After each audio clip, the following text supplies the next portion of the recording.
Oke, ketemu lagi ya di video pertemuan ke-13. Nah, di sini di video pertemuan ke-13 nanti kita akan bahas tentang communication skill. Nah, ini communication skill ini sangat penting ya, communication skill. Jadi kita butuh pengetahuan ya. Jadi selain kita pengetahuan secara praktek ya, kita butuh adalah pengetahuan cara ini skill ya dari komunikasi, karena yang kita hadapi apalagi di era pandemi ini ya, ini mestinya banyak sekali yang melakukan konsultasi ya, konsultasi melalui telepon ya, melalui WA ya, melalui email. Nah, jadi kita mestinya bisa menggunakan bahasa untuk sebagai pengantar ya. Dalam profesional IT ya, TI ini tujuannya ini ya. Jadi nanti menerapkan keterampilan berkomunikasi. Jadi nanti bisa menjelaskan mengapa keterampilan komunikasi yang baik adalah bagian penting dari pekerjaan IT. Kemudian masalah etika juga ya, dan hukum dalam industri ya, hukum dalam industri terutama di bidang ini IT ya, diharapkan pada masalah hukum dan etika yang muncul pada IT. Kemudian teknisi ya, call center ya, teknisi pusat panggilan call center. Jadi kalau misalkan coba Anda menelpon call center pasti kan suaranya merdu-merdu ya, bisa menjawab dan menjelaskan dengan enak gitu ya, gitu. Jadi bagian call center. Oke, yang pertama adalah keterampilan komunikasi dan profesional IT. Jadi dalam komunikasi di sini ya, ini membangun ya keterampilan komunikasi yang baik. Jadi yang biasanya pertama ini adalah mendengarkan ya pelanggan untuk mempelajari detail permasalahannya. Jadi misalkan kita sebagai teknisi komputer ya, ini tidak hanya memperbaiki komputer tapi juga berinteraksi dengan orang. Jadi dalam faktanya dalam hal pemecahan masalah ya, komunikasi ini sangat penting ya dengan pelanggan. Jadi bagaimana cara mengetahui permasalahannya. Jadi kita harus mendengarkan sebagai pendengar yang baik. Kemudian bicara langsung dengan pelanggan. Jadi bicara langsung dengan pelanggan ya. Ya, bisa juga mengumpulkan informasi ya, menampilkan diri Anda secara profesional ya. Walaupun kita itu tidak paham, tapi karena kelihatan profesional jadi seolah-olah kita itu adalah pinter gitu ya. Kemudian mengendalikan emosi. Mengendalikan emosi ini kalau misalkan kita wis kesel ditanyai gini-gini, pertanyaannya sama-sama semua. Nah ini. Ya toh, kalau yang tanya kan ya samanya itu aja itu. Ya kita harus bisa mengendalikan emosi. Ya. Dan komunikasi ini sangat penting ya. Jadi komunikasi ini sangat penting. Ya. Profesional. Jadi misalkan bisa kita pikirkan ya. Misalkan Anda itu memanggil petugas perbaikan untuk memperbaiki sesuatu. Misalkan, ya. Apakah Anda terasa darurat ya, bagi Anda? Jadi apakah Anda menghargai jika petugas itu bersimpati dan responsif? Mungkin Anda akan memiliki pengalaman buruk ya dengan misalkan petugas teknisi. Apakah mungkin Anda menelpon orang yang sama untuk memperbaiki masalah lagi? Ya, gitu. Apakah permasalahan itu akan selesai? Nah, gitu. Jadi keterampilan komunikasi yang meningkatkan keterampilan pemecahan masalah teknis juga. Jadi kedua keahlian ini membutuhkan waktu dan pengalaman untuk berkembang. Ya, karena kadang orang mudeng ya, tapi cara menyampaikannya dia tidak paham. salah sehingga orang tersebut menjadi tersinggung. Nah, itu juga sama. Orang itu tidak paham tentang cara memperbaiki komputer, tapi begitu dia menjelaskan langkah-langkahnya, teknisnya secara teori, menjadikan orang itu menjadi paham. Nah, itu juga bisa juga. Tapi lebih baik dituntut dia juga menguasai tekniknya dan dia juga menguasai tentang komunikasinya. Sehingga istilahnya klop istilahnya. Nah, ini bekerja dengan pelanggan nih. Tentukan masalah dengan pelanggan nih. Jadi masalahnya apa sih? Jadi kita dengarkan secara aktif masalah pelanggan. Jangan ganggu, biarkan dia menyelesaikan dulu. Ya. Pahami masalahnya, dan ini bisa berlaku untuk semuanya. Permasalahan apapun ya, kita dengarkan. Jadi jangan kita timpali ya. Ini. Jadi klarifikasi ya, pahami masalahnya dan mintalah klarifikasi sepenuhnya. Jadi ya pokoknya dengar gesek gitu. Ya. Keluhannya apa, dengarkan. Kemudian tunjukkan perilaku profesional dari pelaku pelanggan dengan hormat dan perhatian. Jadi jangan istilahnya kita mendengarkan ini ya, mendengarkan tapi sambil mainan handphone. Nah, itu berarti kan tidak profesional. Ya, ini. Jadi dia ngomong ya kita mainan handphone aja gitu ya. Ya, jadi apa namanya? Ini kita harus ini berlaku profesional. Kemudian ketahui prosedur yang tepat untuk menahan pelanggan atau mentransfer, misalkan ini dia by phone ya. Jadi kalau misalkan kita tidak bisa menyelesaikan ya, karena kalau kita menyelesaikan permasalahan by phone ya itu agak ribet ya. Begitu sekali putus sudah image kita akan jelek. Kita akan memperbaiki tidak bisa karena kita tidak tahu nomor telepon si pelanggan. Ya, ini. Kecuali kalau datang, nah, mungkin masih bisa ya. Kemudian jelaskan bagaimana Anda dapat membantu pelanggan. Nah, jadi beritahu, oh baik Pak, misalkan gitu ya. Ya, terima kasih. Nah, gitu, ya. Jadi fokus ya, jaga agar komunikasi tetap fokus pada masalah pelanggan, pahami cara menangani. Ya. Nah, kemudian kalau perlu menggunakan etiket ya, praktekkan etiket ya, berkomunikasi secara online. Nah, ini. Ya, jadi prosesnya misalkan, oh Pak silahkan, Bapak bisa tuliskan keluhannya ada di sini. Nah, jadi bisa seperti itu. Bisa dituliskan permasalahannya ada di sini, bisa dituliskan keluhannya di sini ini. Jadi bisa seperti itu ya. Ya. Kemudian manajemen waktu dan stres, prioritaskan aktivitas Anda dengan mengikuti kebijakan bisnis. Kemudian tenangkan diri Anda di antara panggilan pelanggan. Kemudian sesuaikan tempat kerja Anda untuk membantu Anda melakukan pekerjaan Anda. Jadi manajemen waktu. Nah, ini. Jadi manajemen waktu ini sangat penting sekali ya. Kita mesti bisa mengontrol waktu dan mengontrol emosi. Karena yang kita hadapi adalah orang-orang yang butuh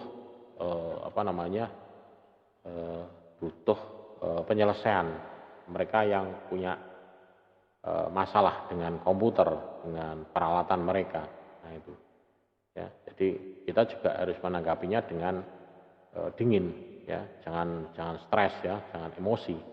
Karena kita sudah menghadapi orang-orang yang emosi, setengah emosi lah gitu. Jadi apalagi orang yang jengkel itu ya.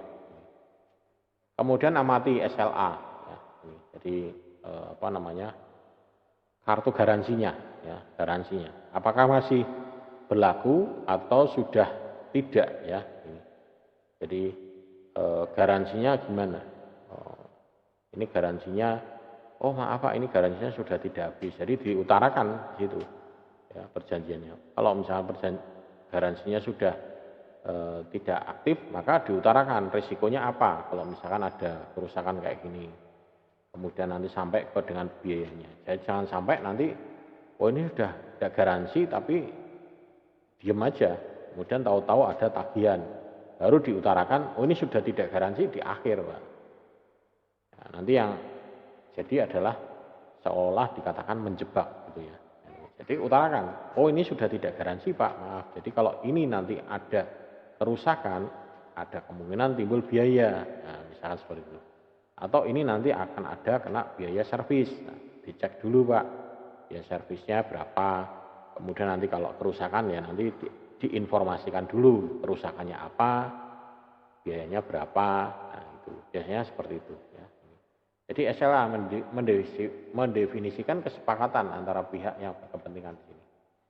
Jadi kita harus bisa membaca ini. Kemudian saat berurusan dengan pelanggan, Anda juga perlu mengamati konten SLA-nya apa. Manajemen menentukan pengecualinya apa. Misalkan kebakar, kesalahan penggunaan. Jadi ini garansinya misalkan masih garansi. Tapi kerusakannya karena akibat pengecualian yang ada di sini, ya berarti garansinya tetap hilang. Gitu. Misalkan, Pak ini kok ada bekas tumpahan kopi ya, sehingga menyebabkan konsleting. Nah, berarti ini walaupun ini masih garansi, tapi karena kesalahan seperti ini menjadikan tidak garansi. Nah, gitu. Jadi ada seperti itu juga. Ya. Kemudian mengikuti kebijakan bisnis ini, menangani panggilan pelanggan, aktivitas call center, penjaminan kepuasan pelanggan. Jadi kebijakan bisnisnya seperti apa? Ya, aktivitas call center. Ya, jadi. Kemudian masalah etika dan hukum dalam industrinya, ini etika. Ini hormati pelanggan Anda, ya, peralatan dan kekayaan intelektual mereka. Ya, karena kita membuat atau misalkan menservis komputer itu kan berarti kan kita akan membedah komputer mereka, ya berarti membuka isinya komputer,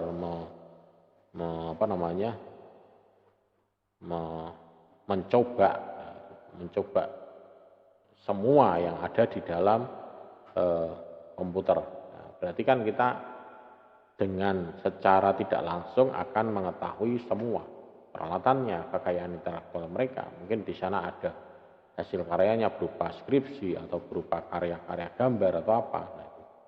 Ya. Nah, ini. Jadi pertimbangan secara hukum. Beberapa contoh ini, jangan membuat perubahan apapun pada konfigurasi perangkat lunak dan perangkat keras tanpa izin.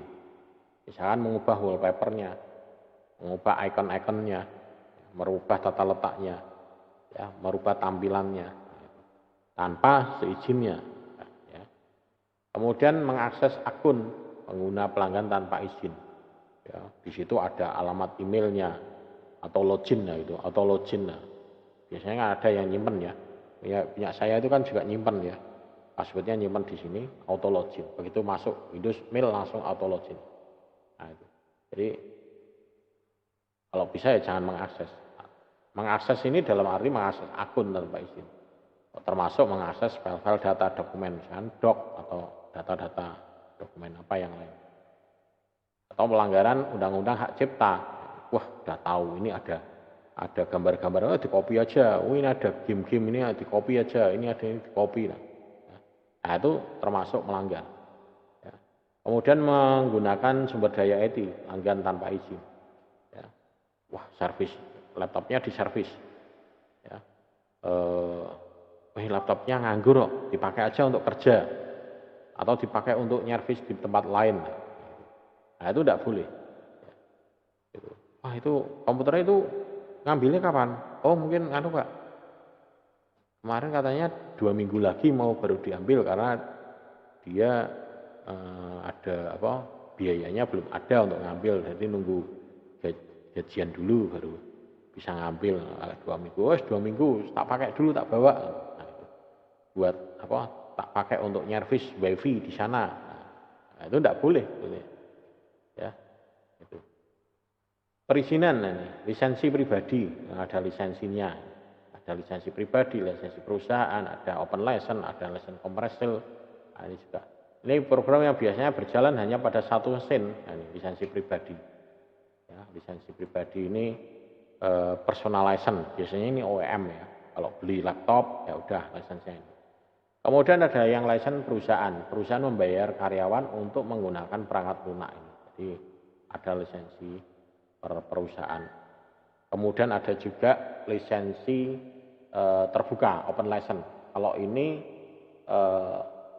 lisensinya bisa dipindah-pindahkan, ya, mengubah dan ke tempat-tempat lain. Biasanya ini yang open license biasanya perusahaan yang besar, kampus itu menggunakan open license. Ya. Kemudian lisensi komersil ini memungkinkan penerima lisensi menghasilkan uang dari perangkat lunak tersebut. Jadi dia dikomersilkan ya. Ini jadi misalkan untuk warnet atau untuk game center kayak gitu. Ya. Kemudian manajemen hak cipta. Nah, ini perangkat lunak dirancang untuk mencegah akses ilegal ke konten atau perangkat digital. Manajemen hak digital. Ini juga perlu jadi izin-izin yang ini harus dipahami.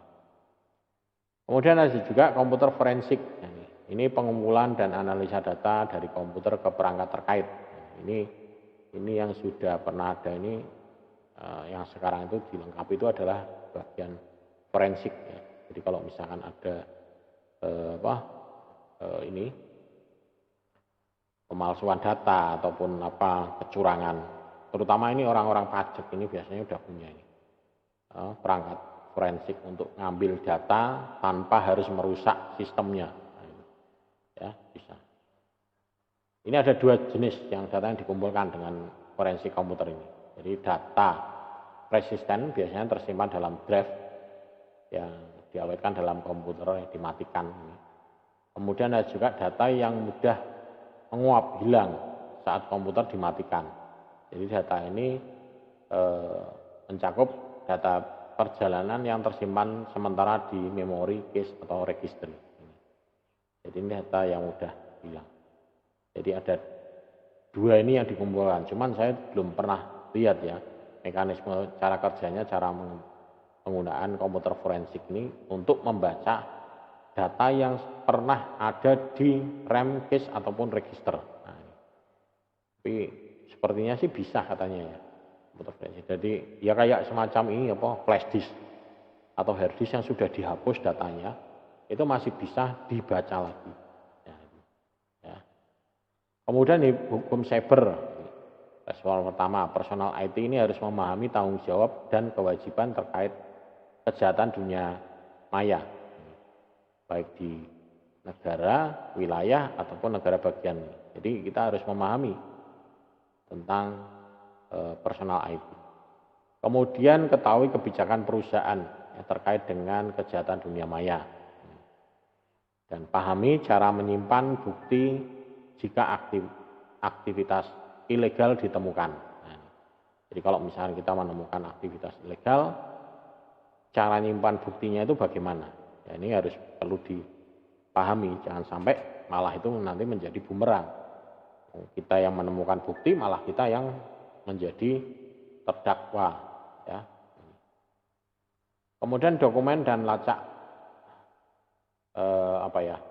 lacak kembali ini. Jadi selalu dokumentasikan pekerjaan yang telah dilakukan. Kemudian dokumentasikan bagaimana bukti ini dikumpulkan. Siapa yang memiliki akses dari bukti ini dan di mana disimpan. Gitu. Jadi itu penting ya. Siapa yang memiliki bukti dan di mana disimpan dan nyimpannya bagaimana. Gitu. Kemudian call center, istilahnya teknisi pusat panggilan ya, call center. Di call center ini teknisi tingkat pertama ya. Jadi dia ada prioritasnya, down, komputernya mati. Ini berarti urgent, tingkat urgent pertama. Masalah hardware mungkin dia tingkat 2, level 2, software level 2, network level 2, enhancement ini mungkin level 3 ya ini. Jadi ada prioritasnya di sini pada saat kita menangani ya, level-level prioritasnya. Jadi tidak semuanya terus diambil sama rata itu enggak. Ya, jadi kita bisa melihat prioritasnya. Oh ini sana servernya mati. Berarti itu harus diprioritaskan itu, jangan sampai terlalu lama. Itu nanti kalau terlalu lama itu nanti kasihan itu pelanggannya gini lah ya. Jadi harus diprioritaskan. Hardware juga sama, hardwarenya ini satu atau lebih perusahaan komputer tidak fungsional dengan benar. Ini sangat penting. Kemudian software ini satu atau banyak dalam perusahaan komputernya ini softwarenya mengalami error. Jaringannya juga sama, satu atau lebih perusahaan komputernya tidak dapat mengakses jaringan. Jadi masuk kategori urgent. Tapi kalau misalkan sudah down, ini masuk urgent yang pertama. Ya, komputer tidak bisa mengoperasikan dan akses komputer. Nah, ini berarti sudah masuk urgent sekali.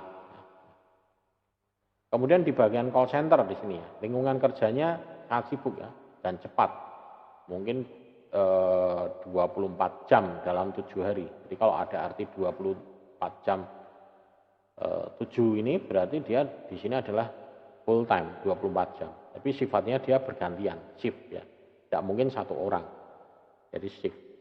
Ya, jadi 24 jam sehari selama 7 hari. Jadi hari Minggu pun tetap buka call center. Coba misalkan hari besar agama, ada coba nelpon 108, pasti ada yang jawab. Ya. Malam hari jam 12 malam, telepon 108, pasti ada yang jawab. Ya, itu. Apalagi panggilan 911 ya, 911. Kalau di Indonesia berarti berapa ya? Benar ya, 911 ya. Nah, itu pasti yang jawab. Ada. Kalau tidak ada yang jawab, ya pemadam kebakaran, nah itu lagi. Polisian, keamanan, itu pasti 24 jam sama 7 hari. Ini bisa internal atau layanan untuk pelanggan luar juga. Ya, dan memiliki kebijakan bisnis tentang prioritas panggilan. Menggunakan perangkat lunak pendukung untuk mengelola fungsi pekerjaan. Kemudian teknis dan tingkat pengalamannya berbeda. Ini jadi pesan teknis dan tingkat pengalaman berbeda-beda. Ya. Kemudian di bagian call center ini ada level-levelnya. Teknisi level 1, level 2, nanti ada level 3. Nah, jadi teknisi level 1 ini biasanya hanya mengumpulkan informasi terkait dari pelanggan, ya, misalkan menyelesaikan masalah sederhana, tingkat perintah kerja yang sederhana, ya, dan pernyataan apa yang harus dilakukan oleh teknisi tingkat 1. Nah, kalau misalnya dari level 1 ini tidak bisa, maka nanti dia dilempar ke level yang kedua. Ini memungkinkan kemampuan perangkat lunak jauh yang kompleks ya ini. Dan ini level 2 ini biasanya menelpon kembali untuk mengajukan pertanyaan tambahan ya, atau tentang teknologinya dan kesepakatan dengan perintah kerja yang meningkat ini. Jadi ada levelnya, yang level 1, level 2 ya. Nah, tergantung dari jenis call centernya. Kalau misalnya call center cuma hanya aduan pelanggan misalkan 108 ya tidak butuh itu ya level 1, level 2. Paling biasanya itu di situ call center itu dia dihadapkan dengan mesin komputer, dia di situ nyari. Misalkan ada pertanyaan gini, ya udah dicari kata kuncinya ini apa. Oh, nanti solusinya adalah ini makanya. Kayak misalnya gangguan internet, coba Pak dicek. Ya. Walaupun itu sudah kita lakukan, tapi prosedur dasar tetap harus kita lalui. Coba Pak dicek load powernya sudah terpasang belum, coba dimatikan, cabut, nyalakan, normal enggak. Langkah-langkah seperti itu tetap. Ya. Memang kadang kita kalau pas itu gitu. Coba Pak dicek, Bapak berada dekat dengan pesawatnya atau tidak. Nah, yang repot lagi adalah kalau kita nelponnya sekarang pakainya kan teleponnya kan VoIP ya, lewat modem ya, internet. Begitu modemnya mati kan teleponnya juga ikut mati ya. Nah, itu. Karena teleponnya kan masuk di modemnya. Ya, saya pernah gitu. Ini internetnya tidak bisa tapi telepon bisa gitu. Iya, coba Pak dimatikan modemnya kemudian dinyalakan lagi ya. Saya bilang, Bapak kalau ini modemnya dimatikan teleponnya mati nih nanti tak gitu. Terus Iya Pak, enggak apa-apa, coba nanti telepon lagi. Telepon lagi nanti terus yang angkat orang lain lagi lah. Ya, nah, ya nanti diutarakan lagi Pak, gini-gini masalahnya lah. Kayak gitu. Jadi ya agak kurangan kadang ya, kurang pas jawabannya. Ya, gitu. Nah ini, jadi call center. Ya, tapi memang itu dia harus sabar ya call center. Apalagi menghadapi tipe-tipe apa namanya, tipe-tipe orang yang istilahnya menjawab atau istilahnya kan ada jenis-jenis tipe apa, tipe pelanggan ya. Ada yang pemarah, ada yang dia itu hanya mencari informasi, ya, ada yang cerewet, ya, kasar, ya, kemudian ada yang pemarah, ada yang hanya pelanggan yang berpengalaman, ada pelanggan yang tidak berpengalaman. Nah, itu juga kita harus apa namanya, hati-hati juga ya ini. Pelanggannya cerewet, ya, mendiskusikan segala sesuatu masalah ya saat melapor, dan pelanggan sering menggunakan panggilan telepon untuk kesempatan dan bersosialisasi. Sulit membuat pelanggan bicara ya, fokus pada masalahnya itu. Cerewet, ngomong terus.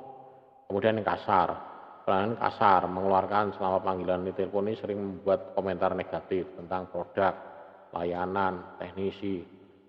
Kemudian jenis pelanggan ini terkadang juga kasar dan tidak kooperatif. Nah itu kita menghadapi hal-hal itu juga, yang pemarah juga ada. Nah yang bahaya adalah ini, yang berpengalaman, berpengetahuan lah. Gitu. Jadi dia istilahnya nebak, wah ini teknisinya bodoh gitu, ora mudeng iki lah kayak gitu, ya. Gitu. Jadi dia hanya nebak-nebak gitu dok. Ini. Kemudian habis itu ada yang tidak berpengalaman. Nah, kalau yang tidak berpengalaman susah mengarahkan ya. Pak, coba Pak, itu tombol ini. Yang mana ya? Bingung, jengkel dewi ya, kadang itu. Ya. Oke, ini ringkasannya. Jadi untuk yang video kali ini mungkin nanti di sini ada tugas ya. Ada tugas ya.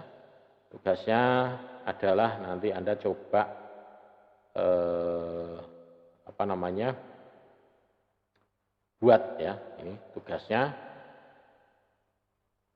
adalah Anda rangkum ya. Rangkum Undang-Undang ITE ya. Ya, ini. Jadi rangkum Undang-Undang ITE. Jadi kita bisa merangkum, Anda coba rangkum Undang-Undang ITE, cari di internet ya. Kemudian Anda rangkum ya ini. Nah, ini. Jadi Anda rangkum Undang-Undang ITE. Ya, Undang-Undang ITE itu isinya apa saja sih? Anda coba ya. Ya, bila perlu Anda cuma cari, download, ya, dibaca, kemudian ditulis ulang ya gitu. Tentang Undang-Undang ITE yang terkait dengan ini pelajaran ini ya itu. Jadi tentang hak cipta, terus ada kekayaan intelektual, segala macam ya. Nah, itu. Coba tugasnya adalah ini ya. Nanti Anda rangkum ya. Saya kalau mau ngerangkum kayak gini tuh saya tidak mau diketik ya. Kalau diketik Anda mainnya nanti copy paste. Anda tulis tangan ya. Ya, jadi nanti di sini nanti Anda tulis tangan ya. Jadi nanti di sini ditulis tangan hasilnya. Ini ditulis ya. Ditulis di kertas bergaris. Nah, kemudian difoto ya. Difoto, nah, lalu dikirim di classroom. Ya, di bagian tugas ya. Nah, di bagian tugas ya. Jadi Anda kirim di bagian tugas, nanti di situ sudah tersedia tempatnya, jadi Anda masukkan aja di bagian tugas. Jadi nanti ditulis di kertas bergaris ya. Tujuannya kertas bergaris supaya tulisannya tidak naik turun ya, supaya saya juga mudah baca. Sehingga tulisannya tidak naik turun. Kalau tulisannya naik turun nanti kan bingung, narik ini turun. Tulisannya dari kecil ke besar atau tulisannya besar menjadi kecil lah gitu. Ya. sehingga nanti jadi kayak gelombang gitu ya. Nah, jadi ini adalah tugasnya merangkum undang-undang ITE ya. Ini Anda bisa cari di internet ya. Kalau bisa cari yang terbaru dan penjelasannya yang lebih detail ya. Tidak semuanya Anda tulis. Yang namanya merangkum kan berarti Anda bisa ngerangkum dari 100 lembar jadi 10 lembar gitu, enggak apa namanya kan merangkum ya, gitu. Merangkum itu mestinya kecil, hanya ditulis poin-poinnya saja ya, gitu ya. Mungkin itu saja, dan ini nanti tugasnya Anda bisa upload di Classroom di bagian tugas ya. Terima kasih sebelumnya, dan mohon maaf kalau apabila ada kesalahan dalam hal penyampaian dan tutur kata. Terima kasih, sampai ketemu di pertemuan video selanjutnya.